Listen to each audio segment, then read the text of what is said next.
అయ్యండి. ఒక విషయం. ఈ ఎనాలిసిస్‌ని స్కిప్ చేశారంటే 2030లో ఇంటర్‌లింక్‌లో మన స్థానం ఎలా ఉండబోతుందో డిసైడ్ చేసే ఒక కీలకమైన ప్లాన్‌ని పూర్తిగా మిస్ అవుతారు. ఎందుకంటే మనం ఈరోజు తీసుకునే చిన్న చిన్న నిర్ణయాలే ఆ రోజు మన పొజిషన్‌ని నిర్ణయిస్తాయి. సరే, ఇక విషయంలోకి వెళ్ళిపోదాం పదండి. ఇది చాలా సింపుల్ క్వెశ్చన్లా అనిపించొచ్చు, కానీ ఒక్క క్షణం దీని గురించి ఆలోచించడం చాలా ముఖ్యం. రాబోయే కొద్ది సంవత్సరాల్లో మన స్థానం ఎక్కడ ఉండబోతోంది, ఈ ప్రణాళిక మనందరికీ వ్యక్తిగతంగా ఎందుకంత ముఖ్యమో ఇప్పుడు మనం తెలుసుకోబోతున్నాం. ఇదేదో ఊరికే చెప్పే మాట కాదండి. ఇంటర్లింక్ ప్రాజెక్టులో ఎంతో అనుభవం ఉన్న లీడర్స్ వాస్తవాల ఆధారంగా చెప్తున్న మాట ఇదే. అందుకే మనమిక్కడ హైప్ గురించి కాదు, ఫ్యాక్ట్స్ గురించే మాట్లాడుకోబోతున్నాం. అసలు పాయింట్ కూడా అదే. సరే, ఈరోజు మనం ఈ 4 ముఖ్యమైన అంశాలని స్టెప్ బై స్టెప్ చూద్దాం. ఫస్ట్, ఇంటర్లింక్ విజన్ ఏంటి, తర్వాత ఈరోజు మనం చేయాల్సిన పనులేంటి, ఆ తర్వాత చాలా మందిలో ఉన్న ఒక పెద్ద అపోహను క్లియర్ చేసుకుని ఫైనల్గా ఒక స్మార్ట్ స్ట్రాటజీని ఎలా ప్లాన్ చేసుకోవాలో తెలుసుకుందాం. ఇక మొదటి భాగంలోకి వెళ్దాం. ఒకటి మాత్రం చాలా క్లియర్గా గుర్తుంచుకోవాలి. ఇంటర్లింక్ అనేది ఓవర్ నైట్ రిచ్ అయ్యే స్కీమ్ అస్సలు కాదు. ఇది ఒక లాంగ్ టర్మ్ ఇన్ఫ్రాస్ట్రక్చర్ ప్రాజెక్ట్. ఇక్కడ కన్సిస్టెన్సీ, అదేనండి, నిలకడగా ఉండటమే అసలైన గేమ్. ఈ స్లైడ్లో చూడండి, దీని లాంగ్ టర్మ్ ప్లాన్ ఎంత క్లియర్గా ఉందో. ఈరోజు మనం చేస్తున్న మైనింగ్, అలాగే మన హ్యూమన్ కనెక్షన్ స్కోర్ని బిల్డ్ చేసుకోవడం అనేది ఫౌండేషన్. మధ్యలో పెద్ద పెద్ద ఎక్స్చేంజ్లలో లిస్టింగ్ అవుతుంది.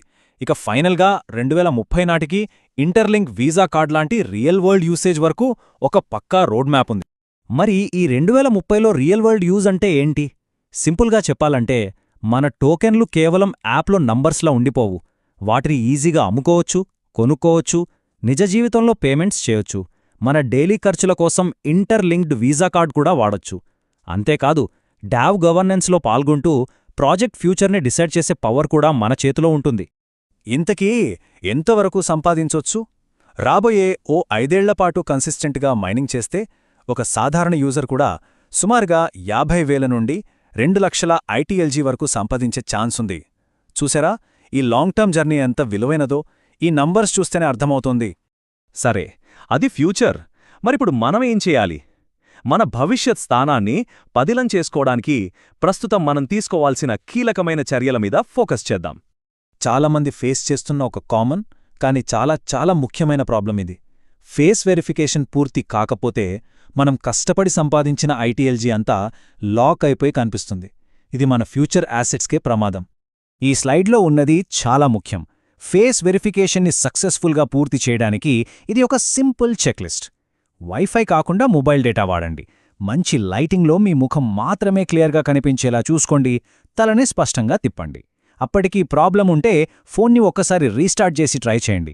ఈ చిన్న పని 2030 నాటికి చాలా పెద్ద తేడాను చూపిస్తుంది. ఇక్కడ ఒక ఇంట్రెస్టింగ్ విషయం ఏంటంటే, మనం స్టార్టింగ్ నుంచి కన్సిస్టెంట్గా ఉంటే మనకు దొరికేవి కేవలం డబ్బులే కాదు, ఈ ఎకోసిస్టంలో మనకు మంచి పొజిషన్స్ కూడా వస్తాయి. అంబాసిడర్లుగా, కమ్యూనిటీ లీడర్లుగా లేదా గవర్నెన్స్లో పాల్గొనే వాళ్లుగా మారే అవకాశం ఉంటుంది. ఇప్పుడు మనం చాలా చాలా ఇంపార్టెంట్ సెక్షన్కొచ్చాం. చాలామంది నమ్మే ఒక పెద్ద అపోహను ఇప్పుడు క్లియర్ చేసుకోబోతున్నాం.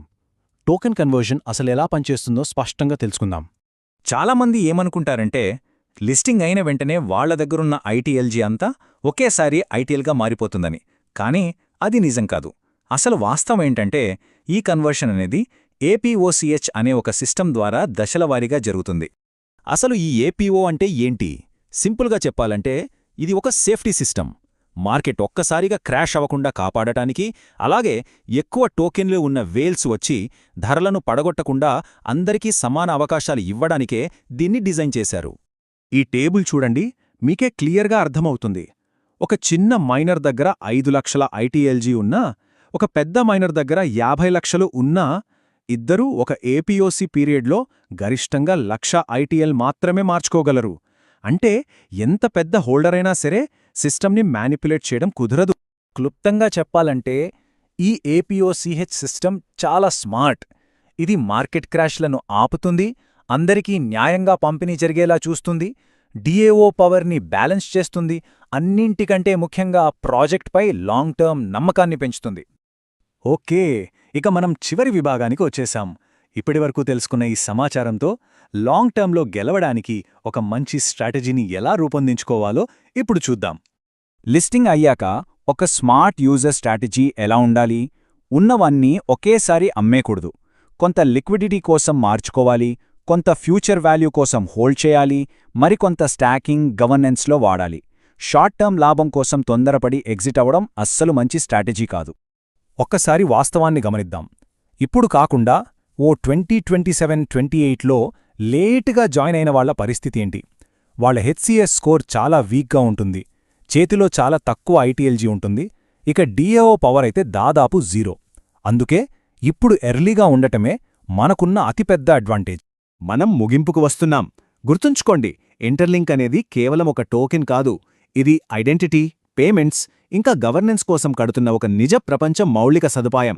సో ఈ జర్నీలో నిలకడగా ఉన్నవాళ్లకి 2030 నాటికి లభించే 4 ముఖ్యమైన బహుమతులు ఇవి: కమ్యూనిటీలో ఒక పేరు, గుర్తింపు, స్థిరమైన నమ్మకమైన ఎకోసిస్టంలో ఒక భాగమవ్వడం, నిజ ప్రపంచ విలువ, ఇంకా నాయకత్వం వహించే ఒక మంచి పొజిషన్.